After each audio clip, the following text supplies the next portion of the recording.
Hey, comment que c'est? Aujourd'hui, petite vidéo, nous sommes le 27 septembre, il me semble, fin septembre. J'en profite de faire une petite vidéo qu'il ne pleut pas, une petite accalmie. Donc là, dehors, il fait 15 degrés. Bon, petit tour vite fait, il a bien plu ces derniers jours. Le pluviomètre, là, il est rempli à ras-bord. Les chayotes, ben, c'est définitivement tombé à l'eau. Je n'ai pas de fruits, j'en ai pas vu. Donc je ne sais pas si je le referai l'année prochaine. Apparemment, on pourrait le laisser le pied en place. Les feuilles, elles vont mourir, mais on pourrait le laisser le pied en place. Et il repartirait l'année prochaine. Bon, à voir. J'en avais planté un ici, à l'angle. Il m'a envahi tout le grillage, mais j'ai pas un seul fruit dessus. C'est un peu dommage. Je me dis que j'aurais planté des courges Jack B. Little, là, ça m'aurait envahi la zone et j'aurais eu plein de petites courges.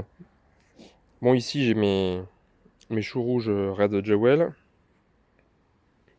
Voilà. Là, j'ai encore de la betterave. Les haricots nains jaunes, là, c'est en train de se finir. J'ai fait une dernière récolte et puis là, maintenant, je vais laisser faire de la graine, un peu qui reste. Voilà. Les concombres, bah, je vais vous montrer. J'ai récolté quelques légumes encore de fin de saison, toute fin de saison. Donc là, les derniers pieds de tomates, je les ai enlevés. Il reste quoi? Bah, donc les poireaux, bien sûr, un peu de carottes. Ah, oh la vache, ça m'a fait peur. Petite rainette.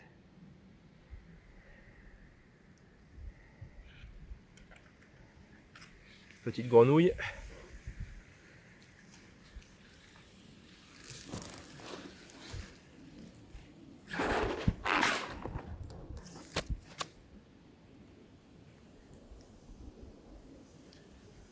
Bon, je vais la laisser tranquille. Au départ, je voulais vous montrer la carotte, là. Des belles petites carottes. Voilà. Donc les betteraves, il y en a toujours.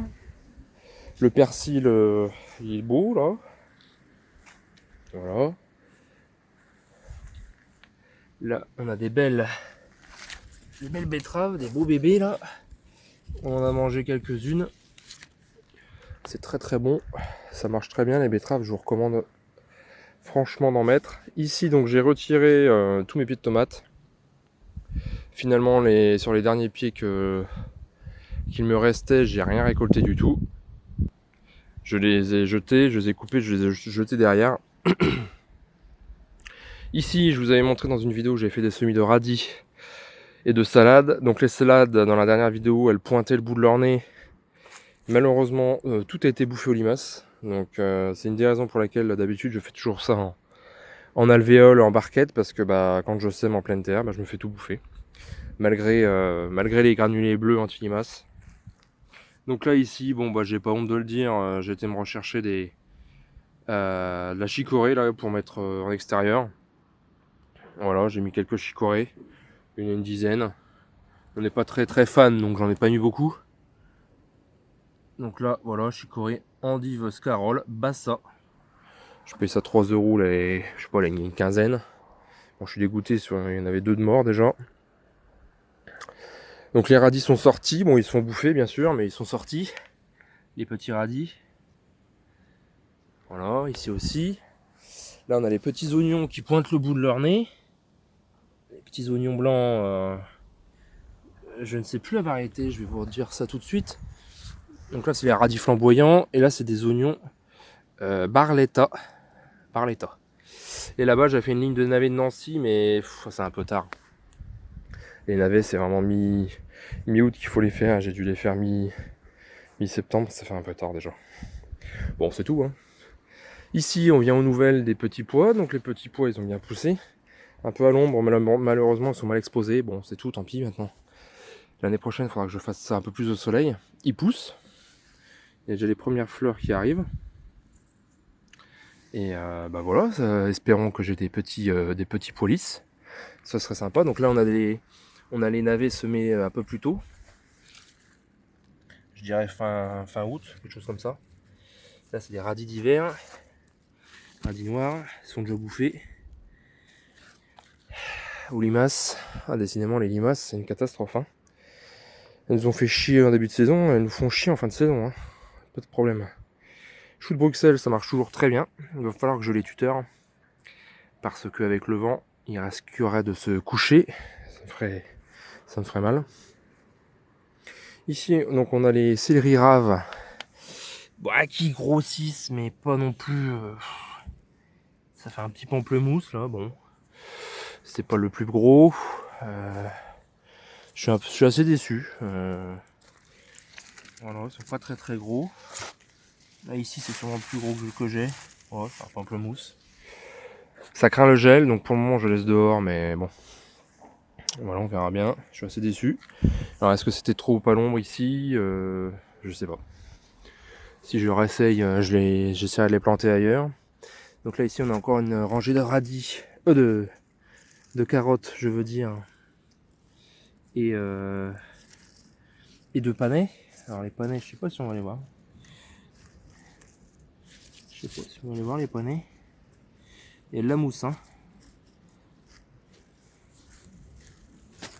Bon bah je sais pas, on les voit pas. Donc j'ai encore des petites Jack B. Little qui se baladent à droite à gauche. Voilà. Là j'ai une courge cornue d'hiver. Voilà.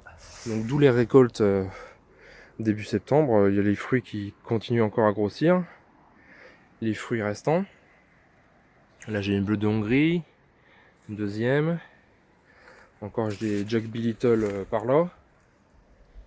Voilà. Encore quelques courges. Hein. Mais il faudra veiller à la météo là. Parce que s'il y annonce du gel, il faudra tout récolter, hein, bien sûr, parce que ça craint le gel. Hein. Il ne faudra pas laisser ça dehors. Ici dans la petite serre, eh ben écoutez, ma foi, ça continue de pousser. Donc là j'ai replanté de la petite salade Batavia feuilles de chêne rouge.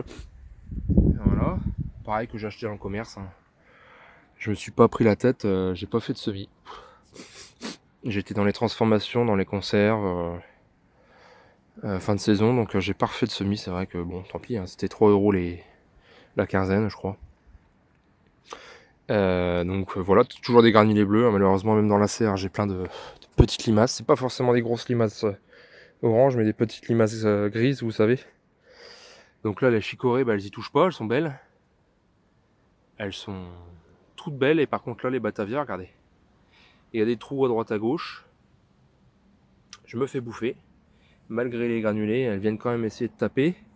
Là je fais une petite bouture de mon figuier qui est devant chez moi.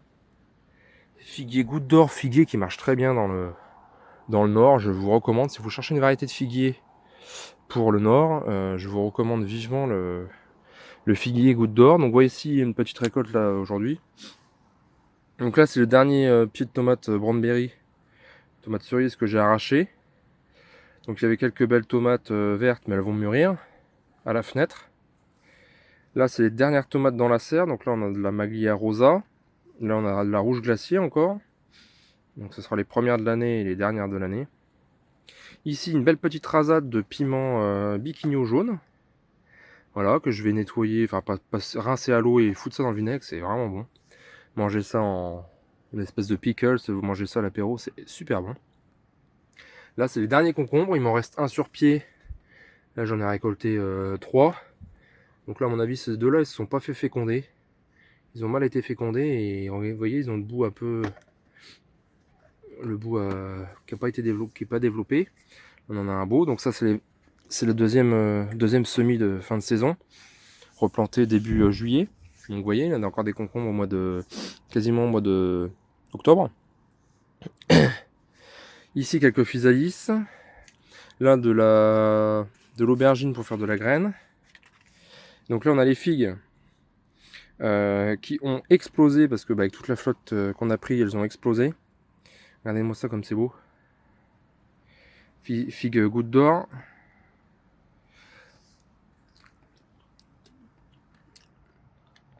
Oh là là, c'est excellent.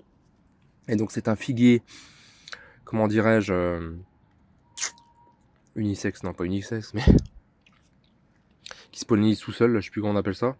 Auto-fertile, voilà, je cherchais le mot. Il est bifère, c'est-à-dire qu'il donne début juin, mi-juin, et il donne mois de septembre, donc actuellement. Voilà. Quelques piments. Putain, elle est bonne la figue. Piment long, pas des piments, pardon. Poivron long des Landes, poivron jaune camp de taureau, poivron lésia. Voilà, encore de bœuf. Poivron mandarine ici. Donc j'ai encore les pieds ici. Il y en a encore un peu dessus. Le piment tabasco, il est assez tardif, il est assez long. Je ne sais pas si je le referai dans le nord, parce que malgré dans la serre, qu'il soit dans la serre, il est quand même assez tardif. Donc je ne sais pas si je le referai, le piment tabasco, malheureusement. Par contre, le piment d'Espelette, j'aurais pu les ramasser. Il me refait des piments. Le piment d'Espelette, regardez. Il me refait des piments. Donc j'ai récolté début août. Là on est fin septembre. Je récolte encore des piments d'Espelette. C'est un truc de fou. Qu'est-ce qu'il a donné ce plan là? Il m'a donné au moins une trentaine de piments d'Espelette, si ce n'est pas plus. Ouais, la figue là c'est merveilleux. Alors, faut pas que ça se casse la gueule. Un petit poivron chocolat. Voilà. Et je vais vous montrer mon figuier. Il est devant chez moi, c'est vrai que je vous l'ai jamais montré.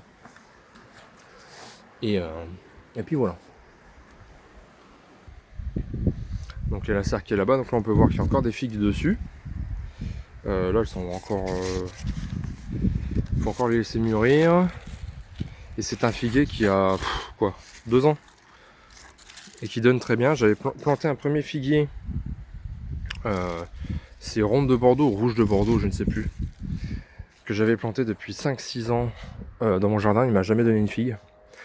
Alors il faisait des figues, ça c'est les myrtillers. Il faisait des figues mais elles tombaient toutes à un moment donné. J'ai mangé qu'une seule figue en 6 ans. Et là celui-ci, le Goutte d'Or là, un portugais qui me l'a donné quand je lui ai parlé de mes déboires avec le figuier. Il m'a dit ah tiens attends, moi j'ai le figuier Portugal, je te file un... Il a fait une bouture tout simplement. Et je l'ai planté, 2 ans après j'ai des belles figues là comme je vous ai montré. Donc je suis en train de le bouturer pour essayer d'en mettre ailleurs. Ou pour donner à la famille. Donc je suis en train de voir d'ici qu'il y a les courges de Siam là, c'est la bonne surprise de ce début d'année. Qui me fait des courges de Siam là dans le Mirabellier. La courge de Siam c'est la bonne surprise de cette année. Donc déjà c'est une variété qui ne s'hybride pas, donc il n'y a pas de risque d'hybridation avec une autre variété de courge. Car c'est la variété Fissifolia. Grosse sur le grillage. Et en plus donc c'est un peu une courge spaghetti, c'est à dire que voilà, vous la mangez comme une courge spaghetti, c'est aussi bon et elle se garde plus longtemps. Ils disent qu'on peut la garder 2 ans. Je me remets dans la serre parce que je me prends une rasade de flotte. Ils disent qu'on peut la garder 2 ans et en plus elle peut pas s'hybrider, donc si vous en voulez je récolte des graines et je vous le propose à la vente. Le lien en description. Bon bah écoutez, il se met à pleuvoir. Moi je vous dis à bientôt. Essayez de planter des petites salades, des petites scaroles. Voilà, semer des petits radis de 18 jours, ça peut le faire encore. Peut-être... Non, les navets c'est trop tard. Et puis voilà, bon je vais vous laisser parce que je sais pas si on va m'entendre encore à la vidéo avec le son de la pluie sur la serre. Là, il fait combien là-dedans? Il fait un petit 18 degrés. Bon, écoutez, sur ce, moi je vous laisse. Et je vous dis à bientôt. Allez, bye bye.